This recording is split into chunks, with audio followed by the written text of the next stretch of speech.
Bueno, padre, yendo un poco más al tema vocacional de Bronislao, se habla mucho acerca de una crisis de fe que él tuvo siendo joven, antes de su etapa en el seminario diocesano.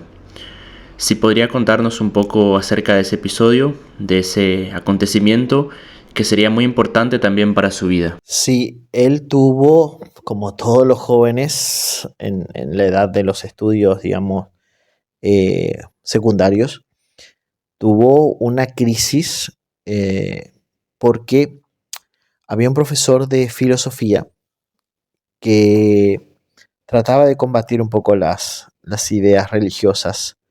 eh, las consideraba, bueno, como de tendencia, él era seguramente que ateo o agnóstico.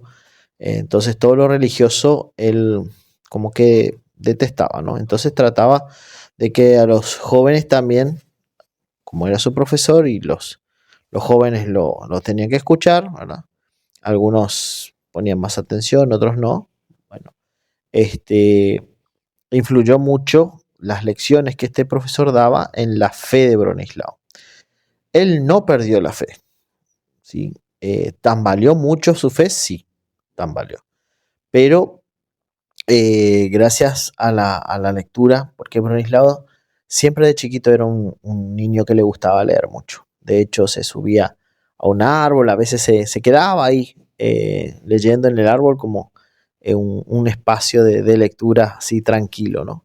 Entonces él después, de joven, además de escuchar todas estas lecciones, leía, por ejemplo, libros que tienen que ver con la religión o libros de eh, cultura polaca o de literatura polaca que al mismo tiempo compensaban o contrarrestaban un poco la influencia de este profesor, ¿sí? Pero al final, bueno, él pudo salir de esta crisis, ¿sí? Dios le dio también esa gracia, porque ya tenía para él algo preparado, ¿no? Entonces lo ayudó y pudo salir, digamos, exitosamente de esta crisis, ¿no? Las crisis son buenas porque purifican y dan más firmeza, ¿no? De hecho, después Bronislao, a pesar de que va a tener pruebas durante su vida como sacerdote, sí, esta crisis evidentemente lo fortaleció y lo hizo fuerte para afrontar las otras crisis que van a venir después. Así que bueno, esta crisis que él pasó en la adolescencia, podemos decir, se terminó cuando él terminó los estudios, digamos, ¿sí? Terminó el bachillerato y terminó también esta crisis. Algunos puede ser que no la superen. Él la pudo superar gracias a la ayuda de Dios también. De hecho, él en un momento se preguntaba, ¿no? Y le decía a Dios con palabras parecidas a las de San Agustín: Dios, si existes, déjame conocerte. Quería conocerlo, quería verlo, aunque sea por un momento. Y dice que hasta que pierda las piernas o la fuerza de las manos, pero que conozca la verdad y satisfaga mi alma. Incluso renunciaré a mi salud, dijo, con tal de que me quite de encima esta cruel inseguridad y tormentos interiores. Manifiéstate, oh Dios, tal cual eres. Y bueno, después Dios escuchó este clamor, este grito desesperado del alma, y lo llenó de una gran luz interior que hizo que creyera en todo lo que la iglesia enseña, ¿verdad? Y después hizo una confesión general de su vida, porque así lo sentía y él estaba y pensaba que eso también, dudar de Dios, rechazar a Dios o apartarse de Dios con esta crisis que estaba viviendo, era un pecado. Hizo la confesión y entonces ahí ya con la luz de Dios, con el alma purificada, perdonada, emprendió el camino que después va a empezar a través del sacerdocio, ¿no? Entonces fíjense que esta crisis, que fue un momento muy, muy Henry, como decimos acá, en su vida, ¿a qué lo va a llevar, verdad? Lo va a llevar justamente a purificar esa fe, a fortalecerla y a dar el paso siguiente, que es ya una entrega más radical de su vida a Dios. Y también se habla mucho, padre, de otro acontecimiento importante. Me parece que ya dentro de su etapa de formación como seminarista, acerca de un tercero, de otro joven que tiene una visión, o una serie de visiones, mejor dicho, donde en una de esas se ve implicado Bronislao. No sé si podría comentarnos también un poco acerca de esto. Sí, ese episodio tiene una fecha precisa, que fue el 3 de mayo de 1863. ¿Sí?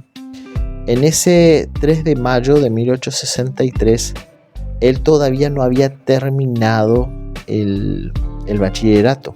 ¿Sí? Estaba terminando. Estaba terminando porque el examen el examen conclusivo, digamos, el examen como quien dice final, fue el 23 de julio, ¿sí? de su bachillerato. Con ese examen él se recibió de bachiller. Y el 3 de mayo, antes, ¿sí? Fíjese qué fecha, 3 de mayo, ¿no? Para nosotros acá la Santísima Cruz. Ese 3 de mayo sucede este episodio con un joven, ¿no? Un joven desconocido que tenía más o menos unos 16 años. Estaba vestido como un campesino y había llegado, pasó la noche ahí en el pueblo y a la mañana había entrado como en una especie de, como en un éxtasis, ¿sí?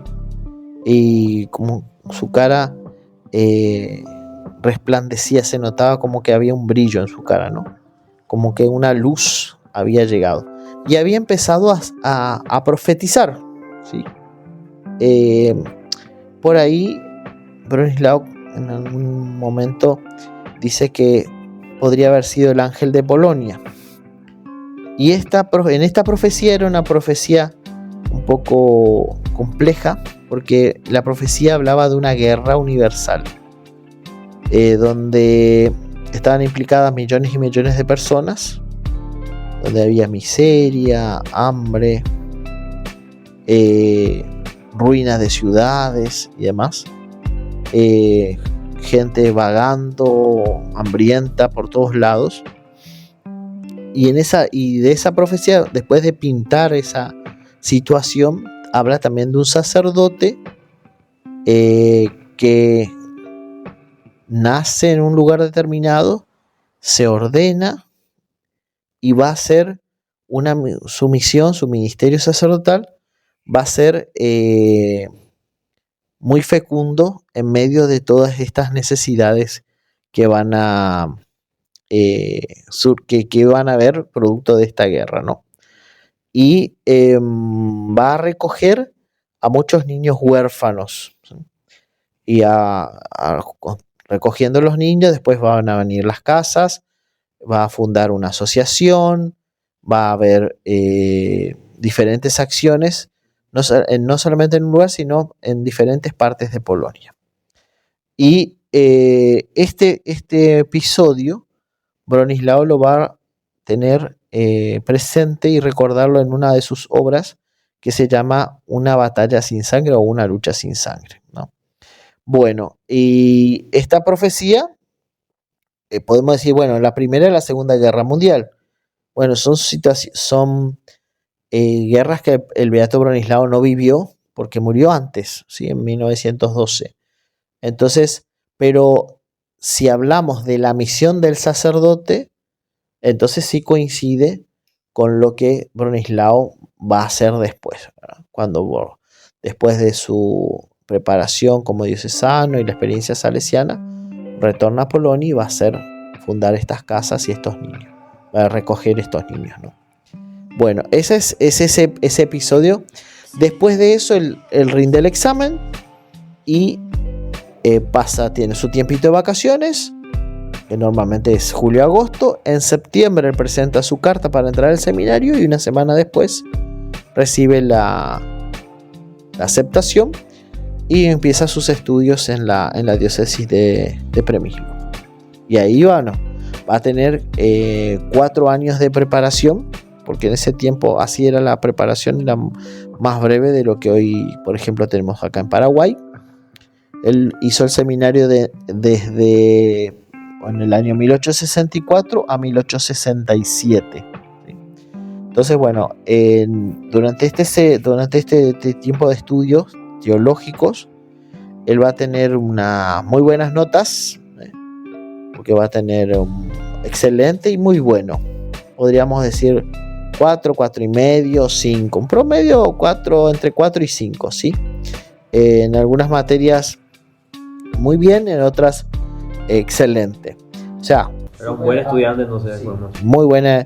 Muy buen estudiante, como hasta ahora son también los miguelitas que estudian acá en la provincia.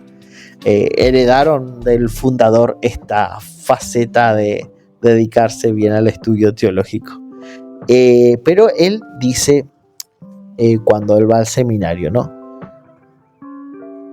Él dice: el Señor me dio a conocer bien que al seminario no se va para obtener una mayor dignidad, un estatus, podríamos decir, un puesto social o competir por una carrera, ¿sí?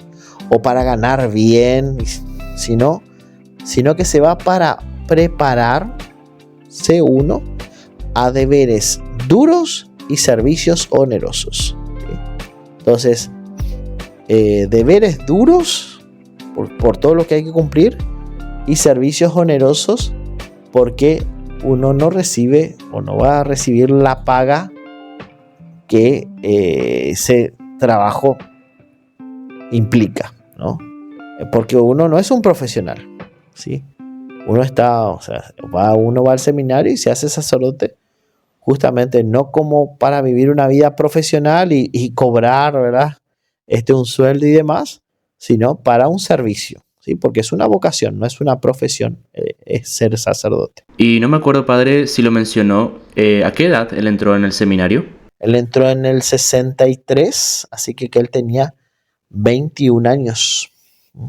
Nació en 1842, en el 63, 21 años. Después 21, 22, 23, 24, 25. Y el 15 de septiembre de 1867 él se ordenó sacerdote.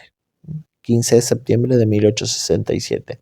Entonces tenía 25 años cumplidos. Claro, porque la preparación era más breve, ¿sí? Pero tenemos que saber también que a esa edad y en ese tiempo la gente era también más madura. Claro, y la esperanza de vida también se volvió como ahora no era. Sí, aparte, bueno, todo lo que hoy, la estructura que hoy tiene la iglesia en cuanto a la formación de los seminarios es mucho más compleja, podríamos decir más avanzada, más extensa, porque claro, no es la misma época, las situaciones son distintas. Bueno, la iglesia va también creciendo en vocaciones y también en la preparación. Hay muchas más materias de las que Bronislao tenía en ese tiempo, ¿no?